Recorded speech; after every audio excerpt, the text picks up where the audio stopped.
The rain came down in sheets the morning they buried Melissa Chase, and Max did not cry. He stood beneath the black umbrella, unmoving, watching the coffin descend as if it belonged to someone else entirely. Around him, grief performed itself. Quiet sobs, trembling hand, head bowed on cue, but Max felt none of it. Only a tight, unnatural stillness, like something inside him was waiting. At the front, Rich MC Knight played his part flawlessly. A grieving went over. A broken man, his voice cracked at all the right moment. His posture folded just enough to invite sympathy. But Max noticed what others did not, the precision of it, the control. Then there was Father Sechendor. The press gaze kept drifting not to the coffin, but to Max, and every time their eyes met something flickered there, not confront, not comfort, not sorrow, guilt. After the service as umbrellas scared and mourners dissolved into the rain, Father Seconder approached him quietly. His hand trembled as he pressed a small envelope and a cold metal key into Max's palm. Your real birth certificate is inside, he whispered. Don't open it here. Before Max could respond, his phone buzzed. A message from Rich. Don't listen to anyone at the church. Too wise, too warning. Max did not hesitate. The storage locker smelled like dust and forgotten years. Inside a duffel bag, a document box, and a photograph. A stranger stared back at him. Same jaw, same eyes. His hands tight as he opened the certificate. Father Brett Robert Stone, not MC Knight. At the bottom of the box, a final note waited. Richard arranged it. The accident was not an incident. Max exhaled slowly. This was not grave. This was the beginning. Drift Livingstone apartment looked more like a war room than a place to live. Maps, files, two laptops, and a whiteboard already half covered in names and arrows by the time Max finished telling him everything. Dave leaned back in his chair, steady the birth certificate, the photograph, the note from the storage locker. He did not react immediately. He just processed like a machine storing target from background noise. Finally, he looked up. How bad? Dave asked. Max held his gaze back. Dave nodded once. Okay, then we do this properly. That was the moment the investigation stopped being confused and started become a plan. The paper trail began with property records, then court filing, then old corporate registration buried in state archive. Reeve knew exactly where to look, and more importantly, where people hoped no one would.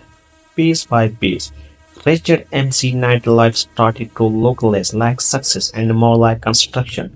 Brent Robertson, Max's real father, had been negotiating a multi-million-dollar coastal land deal 32 years ago. Weeks later, he died in what was ruled a boating accident. Months after that, Richard appeared as the grieving family lawyer helping the widow manage the estate. Years later, he married her. The older Max was legally renamed. The land deal closed under a new holding company. The holding company was owned by Richard's law firm. Clean, quiet, brutal. The intimidation came on Tuesday afternoon in the roadside dinner. Wade games slid into the booth across from Max like they were all friends. He smiled too much and never touched the coffee he ordered. You are digging into things that hurt people, Wade said calmly. Mister, MC Knight is connected about you. Max did not raise his voice. Tell Richard I said thank you, Matt blanket for what? Scared men make mistake. Amber Amber Dean lived at the end of a gravel road like someone who had learned how to disappear without actually leaving. She opened the order before Max knocked like she had been accepting him for decades. I saw the second boat, she said before he even introduced himself. The night your father died, I told the police my house got broken into 2 days later. I picked a bag and never unpacked it again. Max asked quietly, "If this goes to court, will you testify?" Amber looked past him, out towards the empty road. "I have been waiting 30 years to testify." Max knocked on Rich MC night door just after sunset. Richard opened it with the calm confidence of a man who believed problems could always be managed. But the confidence faded slowly as he saw Max standing there, not angry, not shooting, just calm. "It's already over," Max said. Richard did not respond. Max continued anyway, his voice steady, his list everything: Brent, Robert Stone, the land deal, the second boat, Amber Dean, the fall shifted birth certificate, the shell company, the stolen estate, every piece of evidence spoken out loud one by one, like reading a verdict before the trial even began. "You spent 32 years looking me in the eye and lying," Max said quietly. "I thought you deserved to know what that feels like from the other direction." He turned and walked away before Rich could speak. He was halfway down the driveway when he heard something crash inside the house. He did not turn around. The article published at 6 a.m. 14,000 words. Document timelines, witness statement. By 8 a.m. it had spread everywhere. By noon, Richard, a film released a denial then deleted it hours later when the attached document started circulating. At 4:40 p.m., Richard MC Knight was arrested. Max watched the arrest footage from his car in the same dinner parking lot where wet gums once tried to scare him.